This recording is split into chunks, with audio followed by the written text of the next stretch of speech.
글로벌 마켓 앤 이코노미 시간이죠. 오늘도 역시 일부는 마켓나우 코너입니다. 글로벌 금융시장을 둘러싼 여러 변수들 체크해 보면서 투자 전략 모색해 보는 시간이죠. 오늘 뉴스핌 황숙회 부장님 함께합니다. 어서 오세요. 안녕하세요. 네. 지금 미국 뉴욕 증시 요즘 좀 분위기가 살짝 바뀌는 듯한 네, 모습이에요. 뭔가 엔비디아가 맞아요. 엔비디아 불안하게 만들고 있어요. 맞아요. 시총 1위까지 네. 가더니 지금 3위로 좀 밀려난 상황이고 네. 뭐 승자의 저주 아니냐라는 말까지 아. 나오는 것 같아요. 연 이틀 떨어졌죠. 그렇죠. 목요일, 예. 금요일. 그것도 뭐 3%대 맞아요. 떨어졌고 주간 기준으로 8주 연속 올랐었거든요. 네네. 근데 이번 한 주, 그러니까 최근 한 주 동안 4% 떨어졌고 그러니까 꼭지였을 때 시가총액이 3조 3,400억 달러 정도 됐어요. 그리고 지금 이제 이틀 동안 떨어져서 3조 1,000억 달러대. 그럼 네. 시총이 한순간에 2,300억 2,300억 달러. 달러 정도에 줄어들었죠. 여러 가지 말이 많았잖아요. 네네. 그 그래프 보시면은 한 달치 그래프예요, 이게. 네. 이게 중간중간 한 번씩 좀 쉬어가는 듯한 모습이 나타나긴 했는데 이번에 이틀 동안 떨어진 게 좀 기울기가 커요. 많이 떨어졌어요. 좀 가파르네요. 네, 가파르게 보이죠. 이게 뭐 버블 얘기도 있었고 과매수 9위다 이런 얘기도 있었고 공매도 물량이 애플 2배라는 얘기도 있었고 밸류에이션 부담은 계속 얘기가 나왔어요. 작년 네. 말에 포워드 기준으로 네. 선행 PER 기준으로 25배 정도 됐는데 최고점이었을 때가 47배 넘었어요. 그러다가 네. 이제 이틀 동안 떨어져서 한 45배 정도 이 정도로 후퇴를 한 건데 그러다가 이제 그 트리플 위칭 때문에 옵션 거래 맞물리면서 이틀 동안 주저앉았다 이런 건데 이게 그래서 이게 단기적인 거냐 아니면 추세적으로 떨어지는 거냐. 그렇죠. 만약에 추세적으로 떨어지는 거면 뉴욕 증시가 어떻게 되는 거지? S&P 500이 어떻게 되는 거지? 네. 이런 질문을 안 할 수가 없죠. 최근에 S&P 500 주요 IB들 막 6천, 7천까지 상향 조정한 데 많잖아요. 그러니까요. 네. 좀 민망하게 됐죠. 네. 만약에 계속 떨어진다면 이게 꺾이고 나니까 엔비디아랑 시스코랑 비교하는 의견들이 또 이렇게 다시 나오더라고요. 그러니까 비슷한 것도 있고 다른 부분도 있는데 비슷한 건 뭐냐면은 그러니까 시스코가 돈 벌었던 게 라우터잖아요. 네. 인터넷이 처음 이렇게 생겨났는데 이게 연결이 돼야 뭘 해볼 수가 있는 거잖아요. 그 연결할 수 있는 걸 만든 게 시스코고 그게 라우터잖아요. 근데 그 시스코 주가가 천정 높은 줄 모르고 진짜 이렇게 뛰었다가 떨어진 게 시스코 자체 문제라기보다는 라우터를 사갔던 기업들이 이거 가지고 뭘 돈을 못 번 거죠. 그러다 보니까 이제 타격이 시스코까지 갔었고 그러면서 이제 떨어진 거였는데 엔비디아도 이게 AI 생성형 AI라고 하잖아요. 이거를 가능하게 하려면 엔비디아 칩이 필요한데 그렇죠. 그래서 어쨌거나 엔비디아는 지금 매출을 많이 늘렸어요. 근데 칩을 사간 업체들이 이걸 이용해서 생산성을 높이고 이익을 창출하는 데까지는 시간이 많이 걸리는 일이다. 이런 지적들이 지금 나오잖아요. 이런 부분은 좀 비슷한 거죠. 근데 다른 부분은 또 뭐냐면 밸류에이션 뭐 부담 얘기를 하지만 시스코가 그 제일 높았을 때가 퍼가 131배까지 뛰었었거든요. 그때 비교하면 그렇게 뭐 높아 보이진 않는데요. 뭐 그 정도까지는 아니네 이런 얘기가 가능한 거고 주말에 월스트리트저널에서 보도된 건데 그때 당시에 그 닷컴 버블 그 당시에 시스코의 고객들은 좀 부실한 기업들이 많았다는 거예요. 그 시스코의 제품을 사간 기업들 중에 제대로 돈을 못 버는 기업, 적자난 기업, 자본 잠식된 기업들 이런 기업들이 많았는데 물론 엔비디아의 지금 고객들도 돈 못 버는 스타트업 있기는 하죠. 근데 탄탄한 빅테크들도 많기 때문에 빅4라고 해서 네 업체들 단순 비교는 좀 어렵다 이런 얘기인데 그렇더라도 좀 비싼 감은 있다 이런 얘기가 나오죠. 근데 어쨌거나 지금 엔비디아 입장에서는 3조 달러의 시가총액이 버블이 아니라는 거를 투자자들한테 설득을 시켜야 되는 입장인 거잖아요. 이게 우리 정말 이 정도 기업 가치 돼 이거를 동의를 얻어야 돼요. 아니면은 주가가 계속 떨어질 상황이란 말이에요. 근데 그걸 위해서는 칩만 가지고는 어렵다 이런 얘기들을 해요. 그래서 지금 최근에 계속 나오는 얘기가 로봇이에요. 휴머노이드 로봇이라고. 그 차세대 동력이라는 거예요? 이걸 가지고 다음 성장 또 한 차례 이렇게 도약을 위한 그 승부수를 로봇으로 네네. 하겠다 이런 거죠. 그리고 또 하나의 기업이 있어요. 로봇 얘기를 많이 하는 최근에. 테슬라? 예, 테슬라인데 예.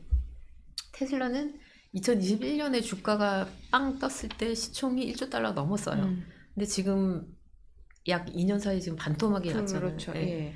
이걸 회복시키고 싶은 건데 그 전략으로 또 가지고 나온 게 사람을 닮은 로봇이라는 옵티머스. 거예요. 예. 그래서 젠슨 황이랑 머스크랑 최근에 죽이 좀 잘 맞아요. 젠슨 황이 그 자동차만큼 로봇이 흔해질 거다 이런 얘기를 하니까 머스크가 그걸 끌어다가 자기 SNS에 올리고는 네. 그 자동차보다 한 10배 많아질 걸 이런 얘기를 하고 죽이 잘 맞는 것 같아요. 근데 로봇이 사실 뭐 지금 생소한 건 아니잖아요. 식당 가도 로봇이 그렇죠. 뭐 서빙 로봇. 서빙하고 예. 공항이나 이런 데 가면 로봇이 청소도 하고 뭐 안내도 해주고 은행 같은데 챗봇 같은 거 저는 챗봇이 정말 싫거든요. 네. 사람이랑 통화 좀 하고 싶은데 은행이나 뭐 통신사 전화를 하면 일단은 챗봇하고 연결이 되는 것 같아요. 그렇죠. 예. 그리고 뭐 산업 현장에서 산업용 로봇 어렵고 뭐 위험하고 이런데 로봇이 투입된 게 어제 오늘 일은 아니란 말이에요. 근데 왜 두 사람이 갑자기 막 로봇 얘기를 하냐 이거랑 뭐가 지금 기존에 있는 로봇하고는 뭐가 다르지 이런 게 궁금하실 것 같은데 네. 지금 움직이는 이런 로봇들은 뭔가를 사전에 입력을 해요. 프로그래밍을 해요. 가령 뭐 위험한 데 가서 뭔가 작업을 해야 된다. 그러면은 로봇에 거리는 얼마를 이동해서 뭐 높이는 어떻게 하고 무게는 얼마가 되고 그래서 뭔가를 그 위험한 물체를 옮겨서 어느 방향으로 뭐 얼마를 옮겨가서 어떻게 놔야 되고 이런 거를 구체적으로 프로그래밍을 해서 입력을 시키면 그대로 따라하는 거란 말이에요. 근데 그 젠슨 황이나 머스크가 얘기하는 로봇은 이런 기계 같은 사전에 그 입력을 해가지고 그거 따라서 그대로 움직이는 기계에 가까운 로봇이 아니라 사람을 닮은 로봇이라는 거예요. 더 정확히 말하면 AI인데 사람 형태의 AI. 그래서 휴머노이드 로봇이라고 하는 거죠.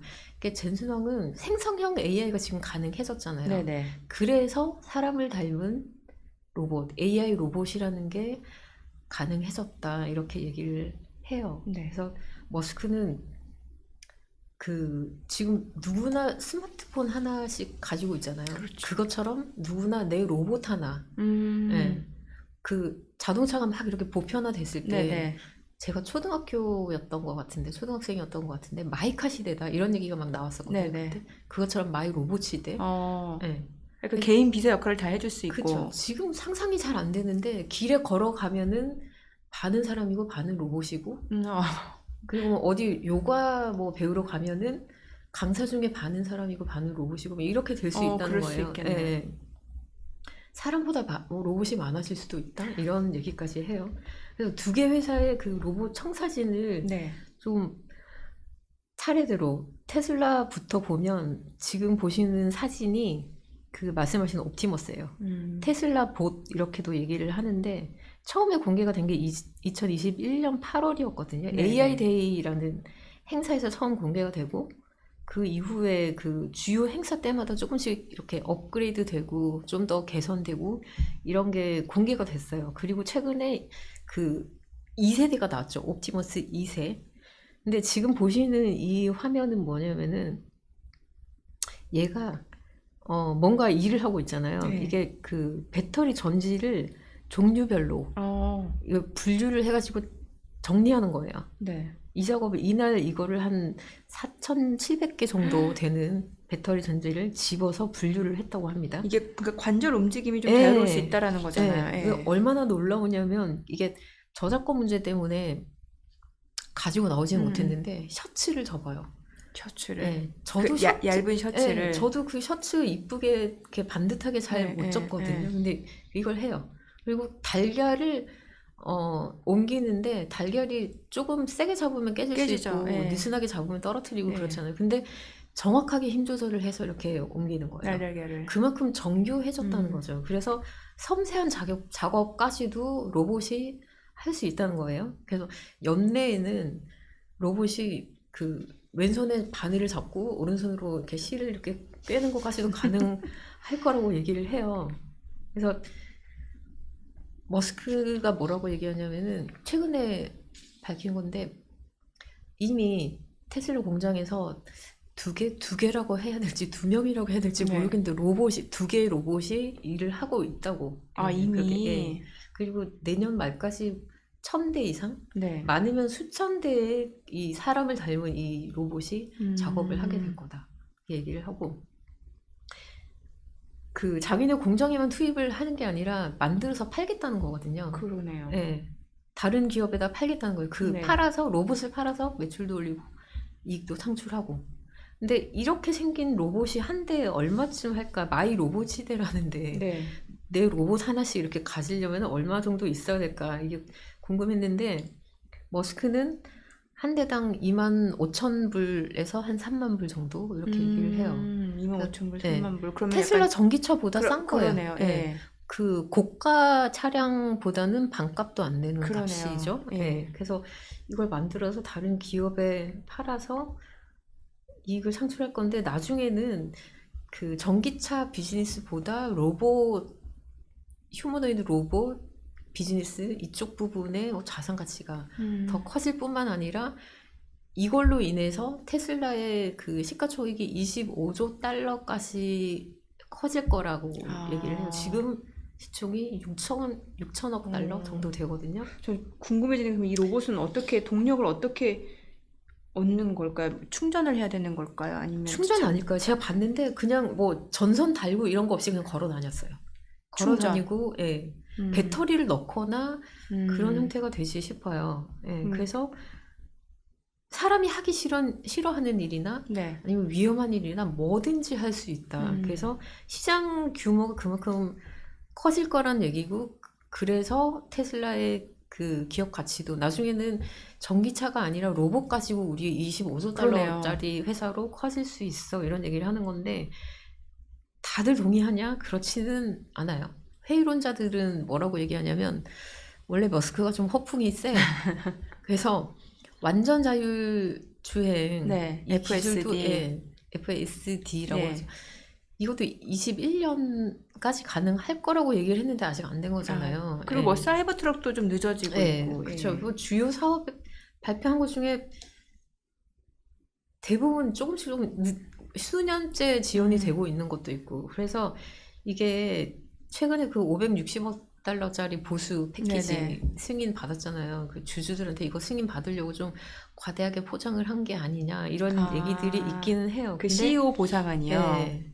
근데 석학들은 그렇게까지 비관적이지는 않은 것 같아요. 그 영국의 셰필드 대학이라고 여기 조나단 에이켄이라는 로보틱스 연구원이 있는데 이분은 뭐 내년까지 수천 개의 로봇이 공장에서 일하는 거 도전적이기는 하지만 터무니없지는 않다 이렇게 얘기를 하고 플로리다 주립대에서도 크리스천 허비키라는 교수가 계신데 네. 옵티머스가 생산 라인에 투입이 돼서 진짜 사람처럼 로봇이 이렇게 움직이면서 일하는 게 놀라울 일은 아니다. 근데 이거를 다른 기업들한테 그만한 가치가 있다고 설득해서 판매해서 매출을 올리는 것까지는 그거는 좀 쉽지 않을 수도 있다. 이 정도까지 얘기를 해요. 그리고 테슬라의 굉장히 강세론을 제시하는 인물 중에 한 명이 캐시우드죠. 캐시우드. 네. 뭐라고 얘기하냐면 5년 뒤에 2029년에 주가가 2,600달러까지 갈 수 있다고 얘기해요. 지금 183달러인데 2,600달러? 이게 베이스 기본 가정이고 베어 그러니까 뭐 비관적으로 봐도 2,000달러까지는 오른다. 정말 강세론이 실현이 된다면 3,100달러 정도까지 갈 수 있다. 이게 정말 믿을 수 있는 전망이면 지금 테슬라 주식을 사고 싶죠. 그렇죠. 네. 지금 엄청난 저가 메리트가 있는 거죠. 그렇게 되면. 네, 근데 이렇게 말하는 근거가 뭐냐 네. 보면은 핵심이 로보택시예요. 그러니까 로보택시가 휴머노이드 로봇은 아니지만 크게 봤을 때 그 AI 기술이고 로봇이잖아요. 그렇죠. 예, 로봇의 범주에 들어가는데 로봇 택시가 그 테슬라 주가를 그만큼 올려줄 거라고 얘기를 해요. 그래프를 보시면 맨 왼쪽에 있는 게 매출인데 5년 뒤에 그 매출액 구성을 보면 연두색이 로보택시예요. 네. 매출의 비중이 63%. 그리고 지금 뭐 기존의 전기차는 한 4분의 1 정도밖에 안 돼요. 네. 그리고 왼쪽 중간이랑 오른쪽에 보이는 게 에비타 기준의 이익이랑 기업 가치인데 이렇게 보면 90% 가까이가 로보택시예요. 그러네요. 그리고 전기차는 10% 정도밖에 안 돼요. 이렇게 그 수익 구조가 바뀔 거라는 거예요. 그리고 캐시우드는 로보택시가 지금 한 2년 이내에 이게 런칭이 될 거라고 예상을 해요. 그리고 8월 8일, 올해 8월 8일에 2달 뒤에 그 테슬라의 로보택시 이벤트가 예정이 돼 있거든요. 네. 네, 여기서 이제 인공지능 그 기반의 자율주행 소프트웨어가 얼마나 진전이 됐냐, 어디까지 발전했냐, 이게 관전 포인트고 또 하나는 만약에 로보택시 개발에 성공을 한 거라면 이걸 가지고 비즈니스 모델은 어떻게 갈 거냐, 우버처럼 할 거냐, 뭐 아니면 우버랑 다르게 뭐 전혀 다른 수익 모델이 있을 거냐, 여러 가지 시나리오가 나오는데 이거 두 가지 정도가 관전 포인트예요. 그래서 캐시우드는 이 시장이 2030년까지 한 5조 달러 이상 갈 거라고 얘기를 하는데, 그러니까 이렇게 주가 전망을 세게 하는 거죠. 네. 근데 다 이렇게 뭐 낙관적이지는 않은 것 같아요. JP 모건이 좀 비관적인데 네. 로보택시 가지고 매출을 창출하는 데까지는 몇 년이 걸릴 거다. 왜냐하면 자율주행 차량 공유 이 컨셉으로 한 8년 정도 테슬라가 계속 연구도 하고 개발도 하고 있는데 아직 인프라도 제대로 안 돼 있고, 이걸 하려면은 그 실제 테스트도 해야 되는데 테스트 승인도 아직 제대로 안 돼 있는 상태라고 얘기를 해요. 그래서 JP 모건은 앞으로 한 몇 년 정도는 테슬라가 그 계속 전기차 가격 인하해가면서 저가 모델, 저가 차량 가지고 먹고 살아야 된다. 좀 이런 우울한 전망을 합니다. 그래서 캐시우드만 이쪽 얘기만 들으면은 사야 될 것 같은데, 예, 좀 비관적인 의견도 있다는 거를 말씀드리고, 그러면 옵티머스에 대한 캐시우드의 생각은 뭘까? 그 보고서를 보면은 2029년 목표 주가에는 별 영향을 안 미쳤다고 얘기를 해요. 뭐냐면 장기적으로 보면 이 전 세계 휴머노이드 로봇 시장이 한 24조 달러까지 커질 수 있고 테슬라가 그 중에 뭐 몇 조 달러는 먹을 거다 이렇게 보지만 실제로 매출과 이익을 내는 거는 한 5년 이내에는 힘들다는 거예요. 그래서 29년 목표 주가에는 크게 영향은 안 미쳤다 이런 얘기를 합니다. 그렇군요. 그리고 앞서 보니까 엔비디아 차세대 동력도 휴머노이드 로봇이다라는 얘기를 지금 나오고 있다라는 건데, 이거는 또 어떤 모습일까요? 젠슨황 대표가 뭐 최근에 로봇 얘기를 많이 했어요. 그 시각물을 보시면 이렇게 로봇처럼 생긴 거 보이시죠? 이게 그루트라는 프로젝트 발표하면서 엔비디아가 내놓은 시각물이고요. 다음 시각물 보시면 젠슨황 대표가 로봇 2개 세워놓고 뭔가 설명하는 거 보이시잖아요. 근데 분명하게 짚고 가야 되는 게 엔비디아는 이렇게 생긴 로봇을 만들겠다는 게 아니에요. 그러면 뭐예요? 그러니까 젠슨황이랑 머스크랑 로봇 휴머노이드 인간을 닮은 로봇 시장에 대한 청사진은 가지고 있어요. 굉장한 기대감을 가지고 있다는 거는 비슷한데 비즈니스 측면에서 접근은 다른 거예요. 테슬라는 직접 만들어서 옵티머스라는 걸 직접 만들어서 팔아서 돈을 벌겠다. 이런 거고 엔비디아는 우리가 직접 만들지는 않는다 이거거든요. 그러면 그루트라는 거는 뭔가 이게 궁금하잖아요. 그 영화에 나오잖아요. 그 영화 캐릭터기는 해요. 그 가디언즈 오브 그래서 그루트라는 이름이 거기서 따온 거다. 뭐 이런, 실제로 거기서 영감을 그런 받아서. 얘기가 있어요. 두 번째 사진에 보시면 젠슨 황 나오는 그 네. 사진에 보시면 GROOT라고 되는데 이게 영문 O가 아니라 어느 외신에 보면 그 숫자 00으로 보이기도 하거든요. GR 땡땡 T로 네. 보이는데, 그러니까 제너럴리스트 로봇이에요. 그리고 땡땡 음. T는 테크놀로지인데 말씀하신 것처럼 그 가디언즈 오브 갤럭시 여기 나오는 캐릭터 그루트라는 그 캐릭터에서 영감을 받은 거다 이런 얘기가 있고, 그러면 그 중간에 땡땡은 뭐냐? 루키라는 단어가 있어요, 영어에. 네네. ROOKIE라는 단어인데 네네. 이게 갓 시작하는 신입이란 뜻이거든요. 그래서 여기서 따온 거라면은 초기 단계라는 의미가 아닐까 이런 해석이 있는데, 제너럴 로봇의 초기 단계. 네. 실제로 그 엔비디아에서도 그렇게 설명을 했어요. 휴머노이드 기초 모델을 만드는 프로젝트가 그루트다. 네. 이런 얘기를 해요. 이게 뭐냐면은 그루트 자체가 로봇은 아닌데 로봇을 개발하고 만들기 위해서 필요한 플랫폼이다. 이런 얘기죠. 그래서 그 시뮬레이션 훈련을 할 수 있는 플랫폼이라고 보시면 돼요. 그러니까 자연어를 이해하고, 네. 그러니까 사람이 입력을 시킨 단어나 표현만 아는 게 아니라 이렇게 주고받는 우리가 주고받는 예. 대화를 자연어를 이해를 한다는 거예요. 그리고 파악을 한다는 거죠. 반응도 하고, 그리고 사람의 행동을 관찰한 다음에 파악도 하고 보방도 하고, 슬플 때는 이렇게 행동하네, 화가 나니까 이런 자세가 나오네, 어디가 아프니까 이렇게 자세가 바뀌네, 이런 거를 보고서 학습을 하고 스스로 익힌다는 거예요. 그러니까 사람이 입력을 하는 게 아니라 AI가 훈련을 시키고 네. 스스로 학습할 수 있다는 게 그 기존의 기계같이 생긴 로봇하고는 다르다는 거예요. 근데 이게 3월에 그 GTC라는 행사에서 발표가 처음 됐어요. 네.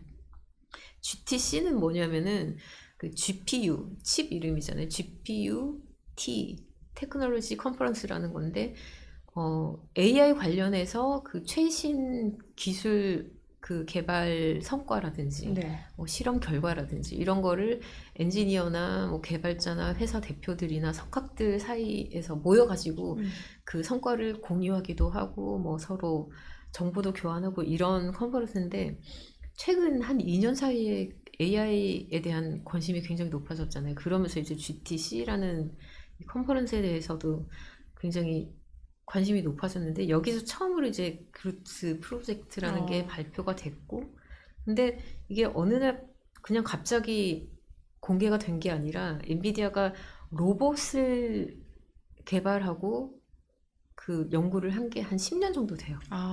꽤 오래전부터 준비를 했던 거네요. GPU만 했던 게 아니라 예. 그 아이작이라는 플랫폼을 들어보셨는지 모르겠는데, 이게 2018년에 처음 공개가 된 거예요. 네. 그 전부터 네. 연구는 됐겠죠. 이게 뭐냐면 로봇 시뮬레이션 플랫폼이에요.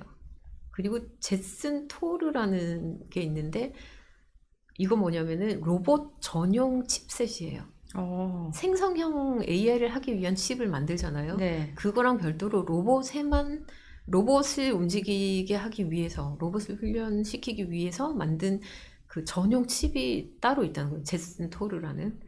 그리고 옴니버스라는 플랫폼이 있는데, 이것도 로봇을 훈련시키는 플랫폼이에요. 근데 아이작도 굉장히 여러 단계를 거치면서 새로운 개발도 되고 업그레이드도 됐어요.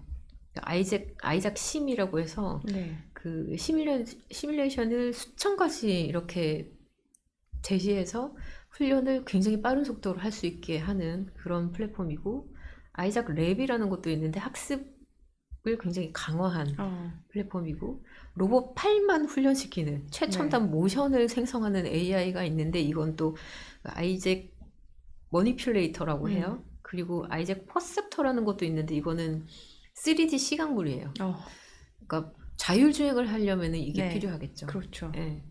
그래서 사람을 닮은 로봇을 작동시키게 하려면은 여기도 데이터 센터가 필요해요. 훈련도 필요하고 추론도 필요하고 네. 연산도 있어야 되니까. 네.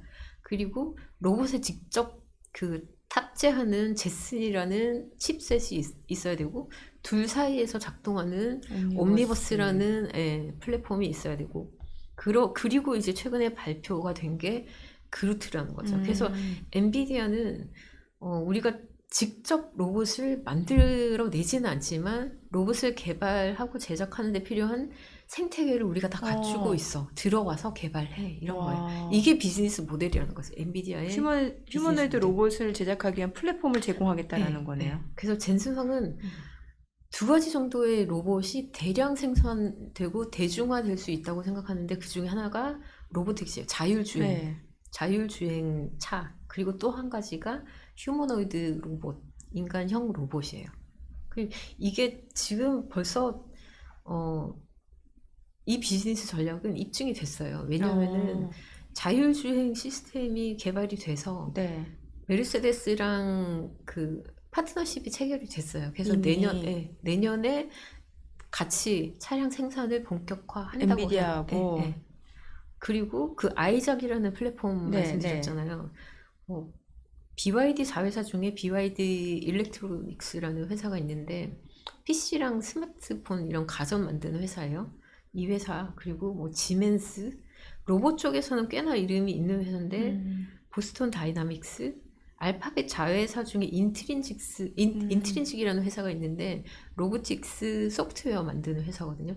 이런 회사들이 아이잭이라는 그 플랫폼을 채택을 했어요. 100개 넘는 회사가 채택해서 이미 사용을 하고 있어요. 아니 지금 말씀해주신 내용 들어보면은 엔비디아 주가에 대해서 감히 지금 고점이라고 단언할 수가 없을 것 같은데요. 네, 그렇죠. 칩만 보면은 여러 가지 뭐 시스코랑 닮은 것 같기도 하고 그런데 이 휴머노이드 로봇 시장이 정말 폭발적으로 커질 거라면 그 매출 성장 동력도 아직은 살아있고 주가 실적이 훨씬 더 뛰어넘을 수도 있고 가능성도 있는 거죠. 그래서 이 로봇 시장이 얼마나 커질까 이게 관건인 그렇죠. 거잖아요. 최근에 골드만삭스가 보고서 낸 거 보면은 2035년에 지금 보시는 그래프인데 한 11년 뒤에 시장 규모가 380억 달러 정도 될 거라고 예상을 해요. 보시면은 2029년, 30년 이 이후부터 굉장히 가파르게 커지잖아요. 네네. 원래 1년 전에 예상치가 한 60억 달러 정도 됐었는데 굉장히 큰 폭으로 상향 조정을 한 거잖아요. 이게 왜 그러냐? 기술 진보가 굉장히 빠르다는 거예요. 생각했던 것보다. 많이 빠르고 그리고 비용이 많이 절감될 거라고 예상을 해요. 그 로봇 소재라든지 부품이라든지 제조 비용 그리고 공급망의 선택지도 확대되고 이러면서 비용이 다운되면은 수요가 늘어나면서 시장이 더 커질 거다 이런 얘기를 하는 거죠. 이게 골드만삭스의 전망입니다. 지금 여러 가지 차세대 성장 동력이라든지 주요 IB들 전망을 보면은 엔비디아 주가가 지금 시가총액 1위까지 올라갔다 3위로 내려갔지만 이게 1일 천하로 끝날 것 같지 않다는 생각이 드는데 결국은 뭐 투자자들이 알고 싶은 건 주가 향방이잖아요. 그렇죠.